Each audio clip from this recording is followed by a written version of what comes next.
Jirra jirtu kabajamtootaa fi hordoftoota Lamishowtu viidiyoo yeroo darbe keessatti akkamittiin akka Google account bananu ilaalle turre maal jennaan Google account namoonni hin qabaanne YouTube channel mataa keenya banachuu dandeenya jechuudha. Kanaaf akkamittiin akka Google account yookiin immoo email mataa keenya banannu viidiyoo yeroo darbe keessatti isin dhiyeessan ture. Warreen viidiyoo sana ilaalle duubatti deebitanii akka ilaaltan isiniin jedha.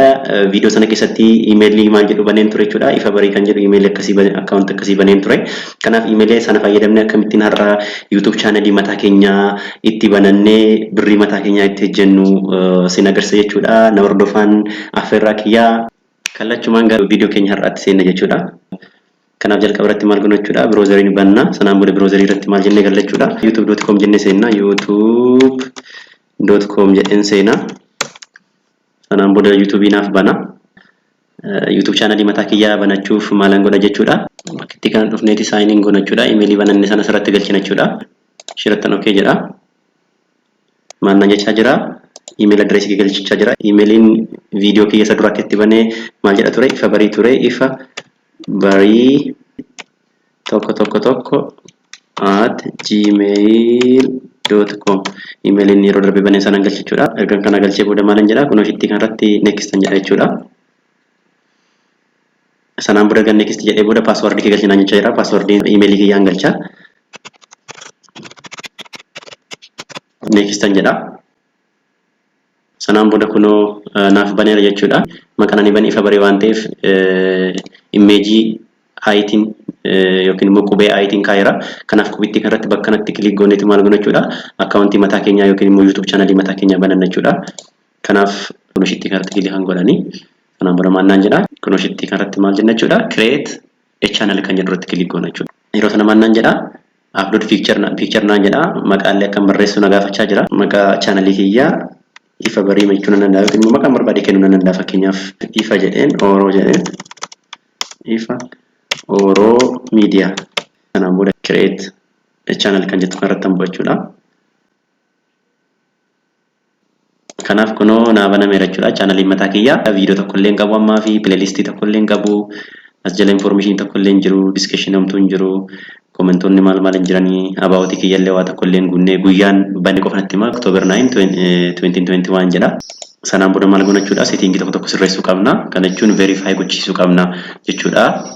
YouTube channel kana sanaan booda verify gochisiisuuf maal goona jechuudha. Kunoshitti kanatti dhufneetu maal jenna jechuudha. YouTube studio kan jedhamtu itti buuna jechuudha. YouTube studio itti yoon buu maaltu naa dhufa. Dashboard akkasii kana nu ba'a. Ammaaf subscriber yoo maal leen qabnu view tokko illee kan qabnu ittuma jira. Video tokko illee kan qabnu ittuma jira.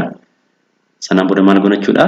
Kunoo karaa harka bitaatti bakka setting jettu kana dhufneeti maal goona jechuudha. Setting YouTube channel kana waan tokko sirreessina jechuudha. Setting itti yoon buu kan naa baasa. Verify gochisuuf maalitti hambu'a jechuudha. Kunoshitti kanatti channel bakka jettu kanatti hambu'a. Sanaan booda ergan channel jedhutti bu'ee booda feature eligibility kan jedhu irratti click kan godha. Bakki kanatti buneeti bilbila keenyaan YouTube channel keenya verify gochiifanna jechuudha. Kunoo verify phone number kan jedhu jira. Asirratti click godha. Yoon asirratti click godhu maal jedha? How should we deliver that verification code for you jedha. Akkamittiin akka verification code nu ergu nu gaafachaa jira jechuudha. Textiitii yookiin immoo bilbilaan jechuudha. Akka inni textii na erguun godha. Sanarra garuu maal jedha? Select your country jechaa jira. Biyyan keessa jiruun filadhaa. Fakkii ani Itoophiyaa keessa jira waan ta'eef Itoophiyaa kan jedhu filadhaa. Sanaan booda lakkoofsa bilbilaa kiyyaan galchuudha. Duwwaa 9 jedhetanii. Sanaan booda maal godha jechuudha? Get a code jedhetanii click godha jechuudha. Lakkoofsa dijiitii 6 verification code bilbila kiyyaatti na argachuudha. Verification code keenya asirratti galchina. 56 24 46 jedhetanii submit gaafa jedhu kunoo maannaan jedha. Congratulations, your phone number is now verified naan jedha jechuudha. Kanaafuu lakkoofsa bilbila keenyaan maal goona jechuudha. YouTube channel keenya verify gochiifanneerra jechuudha. Erga sabna verify gochiisne booda kana close gooneeti. Sanaan booda maal gochuu dandeenya? Video adda addaa kun asirratti click goone video upload gochuu dandeenya. Yookiin kunoo bakki itti create jettu kanatti buune upload video kan jedhu kana jira. Video upload gochuu dandeenya. Kana qofa miti kunoo suura kana jijjiiruu dandeenya. Waan baay'ee sirreessuu dandeenya jechuudha. Kanaaf YouTube channel amma banne kana maal gochuu dandeenya jechuudha. Customize gochuu dandeenya. Kunoo customize channel kan jettu kanatti buuneetu branding kan jedhu bira jala dhufneeti maal goona jechuudha. Kunoo picture jedha. Profile picture keenya jijjiiruu dandeenya. Fakkeenyaaf upload jedhetaniini profile picture jijjiiradha jechuudha. Keenyadha. Kuna fakkeenyaaf nama suura kanarra kaawwadheera danan jedha. Kan biraan basic info kan jedhu dhufneeti. Sanaan booda maal goona jechuudha. Channel name and description bakka jedhu kanatti kun oshitti kanatti click goone maqaa ammaa kana banne kana jijjiiruu dandeenya jechuudha. Fakkeenyaaf ifa Oro Media kan jedhu kana Oro Tube jedhee jijjiiruu danda'a jechuudha.